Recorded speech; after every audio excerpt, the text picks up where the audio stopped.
సాలీడుని చూసారా మీరు? సాలీడునే గూడల్లిద్ది. గూడల్లితే ఏదైనా దోమ కానీ ఈగ కానీ వచ్చి ఆ గూడుకు టచ్ అయిందంటే అతుక్కుపోయిద్ది. అతుక్కుపోయి దాని నుంచి బయటికి పట్టడానికి అది కదులుతూ ఉంటే ఇది సెంటర్లో ఉంటుంది, దీనికి సంకేతం వెళ్ళిద్ది. ఆ సెంటర్ నుంచి అక్కడికి వచ్చిద్ది, ఆ ఈగ దగ్గరకు ఆ దోమ దగ్గరకు వచ్చిద్ది. వచ్చి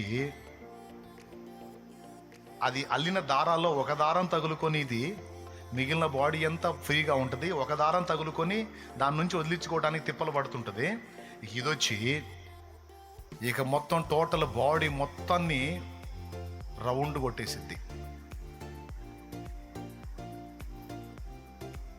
ఇంకా దారాన్ని దాని మీదకి ఉత్పత్తి చేసి దాన్ని మొత్తాన్ని అలా చుట్టేసి దాన్ని రెక్కలు ఆడకుండా టోటల్గా దాని బాడీ మొత్తం ఒక్క మెడ భాగాన్ని ఒక్కదాన్ని బయట ఉంచి మిగిలిన బాడీ మొత్తాన్ని దానికి వెనక ఉండే కాళ్ళు ముందుండే కాళ్ళు అన్నిటిని చుట్టేసిద్ది. రెక్కలను చుట్టేసిద్ది, ఎగిరిపోకుండా కాళ్ళను చుట్టేసిద్ది. ఎంత స్పీడ్గా చేసిద్దంటే దన దన దన దన దన దన దన దన దన దన దన దన చుట్టేసి మెడ భాగంలో గ్యాప్ ఉంచిది. ఎందుకో తెలుసా? అక్కడి నుంచి బ్లడ్ తాగటానికి.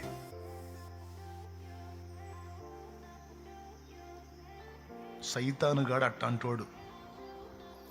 ఎక్కడో చోట వేస్తాడు ఒక దారాన్ని, నువ్వు చిక్కావనుకో ఇక ఎంటర్ అవుతాడు. ఎంటర్ అయ్యాక ఇంకా ఇంకా ఇంకా ఇంకా చూడతాడు నీకు.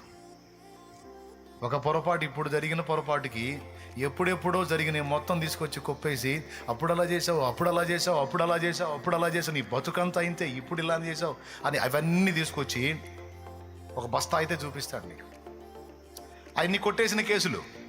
కానీ వాడు ఆ ఫైల్ కూడా తీసుకొచ్చి నీ ముందు పెట్టి ఇదిగో ఇన్ని కేసులు ఉన్నాయి, నిన్ను ఎట్ట వదిలిపెడతాడు దేవుడు అంటాడు.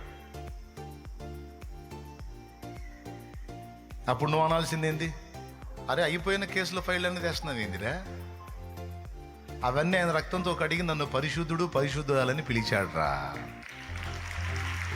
ఎప్పటికప్పుడు నా తండ్రి నన్ను తెలుపు చేస్తానే ఉన్నాడు, కడుగుతానే ఉన్నాడు, శుద్ధి చేస్తానే ఉన్నాడు.